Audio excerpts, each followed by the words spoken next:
Chapter 19 of Incidents in the Life of a Slave Girl by Harriet Jacobs, narrated by Greducator.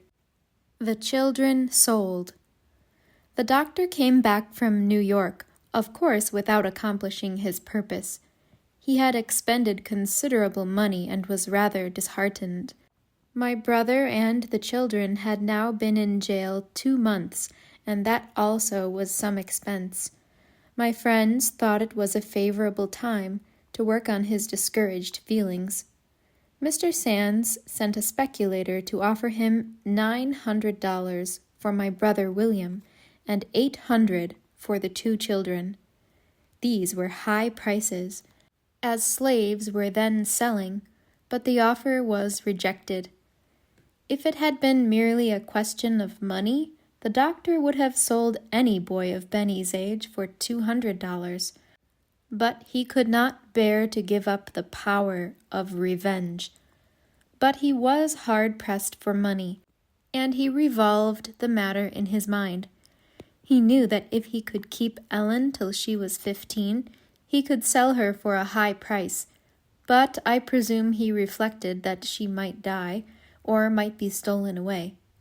At all events, he came to the conclusion that he had better accept the slave trader's offer. Meeting him in the street, he inquired when he would leave town. "Today, at 10 o'clock, he replied. "Ah, do you go so soon?" said the doctor. "I have been reflecting upon your proposition, and I have concluded to let you have the 3 Negroes if you will say $1,900. After some parley, the trader agreed to his terms. He wanted the bill of sale drawn up and signed immediately, as he had a great deal to attend to during the short time he remained in town. The doctor went to the jail and told William he would take him back into his service if he would promise to behave himself, but he replied that he would rather be sold. "And you shall be sold, you ungrateful rascal!" exclaimed the doctor. In less than an hour the money was paid, the papers were signed, sealed, and delivered, and my brother and children were in the hands of the trader. It was a hurried transaction, and after it was over, the doctor's characteristic caution returned. He went back to the speculator and said, "Sir, I have come to lay you under obligations of $1,000 not to sell any of those Negroes in this state." "You come too late," replied the trader. "Our bargain is closed." He had, in fact, already sold them to Mr. Sands, but he did not mention it. The doctor required him to put irons on that rascal Bill, and to pass through the back streets when he took his gang out of town. The trader was privately instructed to concede to his wishes. My good old aunt went to the jail to bid the children good-bye, supposing them to be the speculator's property, and that she should never see them again.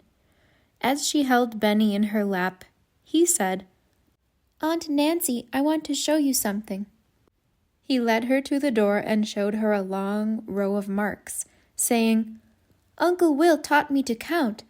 I have made a mark for every day I have been here, and it is 60 days. It is a long time, and the speculator is going to take me and Ellen away. He's a bad man. It's wrong for him to take grandmother's children. I want to go to my mother." My grandmother was told that the children would be restored to her, but she was requested to act as if they were really to be sent away. Accordingly, she made up a bundle of clothes and went to the jail. When she arrived, she found William handcuffed among the gang, and the children in the trader's cart. The scene seemed too much like reality. She was afraid there might have been some deception or mistake. She fainted and was carried home. When the wagon stopped at the hotel, several gentlemen came out and proposed to purchase William, but the trader refused their offers, without stating that he was already sold. And now came the trying hour for that drove of human beings driven away like cattle to be sold they knew not where.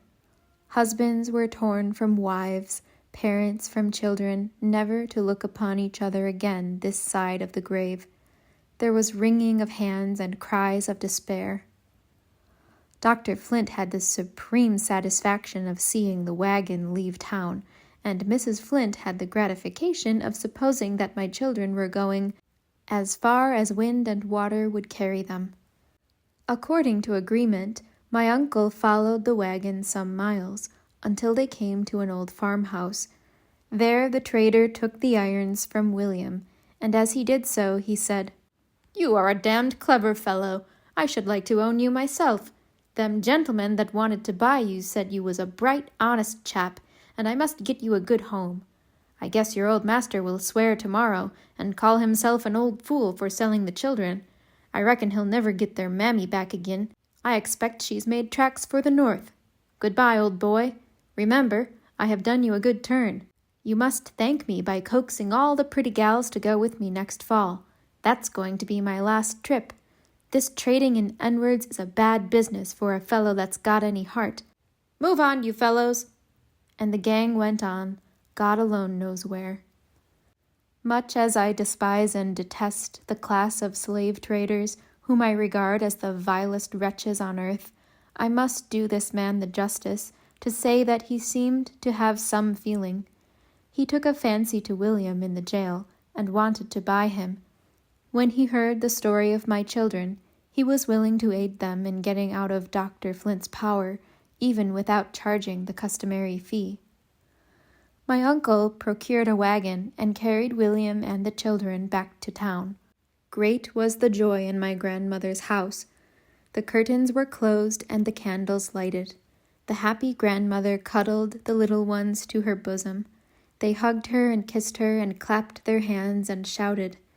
She knelt down and poured forth one of her heartfelt prayers of thanksgiving to God. The father was present for a while, and though such a parental relation as existed between him and my children takes slight hold of the hearts or consciences of slaveholders, it must be that he expressed some moments of pure joy in witnessing the happiness he had imparted. I had no share in the rejoicings of that evening. The events of the day had not come to my knowledge, and now I will tell you something that happened to me, though you will, perhaps, think it illustrates the superstition of slaves. I sat in my usual place on the floor near the window, where I could hear much that was said in the street without being seen. The family had retired for the night, and all was still. I sat there thinking of my children when I heard a low strain of music. A band of serenaders were under the window, playing Home Sweet Home. I listened till the sounds did not seem like music, but like the moaning of children. It seemed as if my heart would burst. I rose from my sitting posture and knelt. A streak of moonlight was on the floor before me, and in the midst of it appeared the forms of my 2 children. They vanished, but I had seen them distinctly. Some will call it a dream, others a vision. I know not how to account for it, but it made a strong impression on my mind, and I felt certain something had happened to my little ones. I had not seen Betty since morning. Now I heard her softly turning the key. As soon as she entered, I clung to her and begged her to let me know whether my children were dead, or whether they were sold, for I had seen their spirits in my room, and I was sure something had happened to them. "Lor, child," said she, putting her arms round me, "you's got the hysterics. I'll sleep with you tonight, 'cause you'll make a noise and ruin missus. Something has stirred you up mightily. When you is done crying, I'll talk with you. The children is well, and mighty happy. I seed 'em myself. Does that satisfy you? Dar, child, be still. Somebody will hear you." I tried to obey her. She lay down and was soon sound asleep, but no sleep would come to my eyelids. At dawn, Betty was up and off to the kitchen. The hours passed on, and the vision of the night kept constantly recurring to my thoughts. After a while I heard the voices of 2 women in the entry. In one of them I recognized the housemaid. The other said to her, "Did you know Linda Brent's children was sold to the speculator yesterday? They say old Massa Flint was mighty glad to see him drove out of town, but they say they've come back again. I s'pect it's all their daddy's doings. They say he's bought William too. Lor, how it will take hold of old Massa Flint. I'm going round to Aunt Marthy's to see 'bout it." I bit my lips till the blood came to keep from crying out. Were my children with their grandmother, or had the speculator carried them off? The suspense was dreadful. Would Betty never come and tell me the truth about it? At last she came, and I eagerly repeated what I had overheard. Her face was one broad, bright smile. "Lor, you foolish ting," said she. "I's gwine to tell you all about it. De gals is eating their breakfast, and Missus told me to let her tell you. But poor creetur, 'tain't right to keep you waitin', and I's gwine to tell you. Brudder, chillun, all is bought by de daddy. I's laugh more dan enough, tinkin' 'bout old Massa Flint. Lor, how he will swear! He's got ketched dis time anyhow, but I must be gettin' out of dis, or dem gals will come and ketch me." Betty went off laughing, and I said to myself, "Can it be true that my children are free? I have not suffered for them in vain, thank God." Great surprise was expressed when it was known that my children had returned to their grandmothers. The news spread through the town, and many a kind word was bestowed on the little ones. Dr. Flint went to my grandmother's to ascertain who was the owner of my children, and she informed him. "I expected as much," said he. "I am glad to hear it. I have had news from Linda lately, and I shall soon have her. You need never expect to set her free. She shall be my slave as long as I live, and when I am dead, she shall be the slave of my children. If I ever find out that you or Philip had anything to do with her running off, I'll kill him. And if I meet William in the street and he presumes to look at me, I'll flog him within an inch of his life. Keep those brats out of my sight."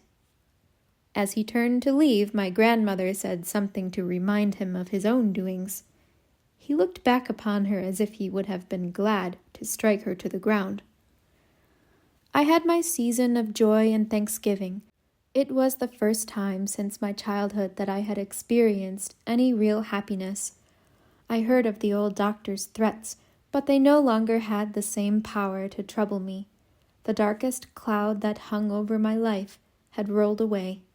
Whatever slavery might do to me, it could not shackle my children. If I fell a sacrifice, my little ones were saved. It was well for me that my simple heart believed all that had been promised for their welfare. It is always better to trust than to doubt.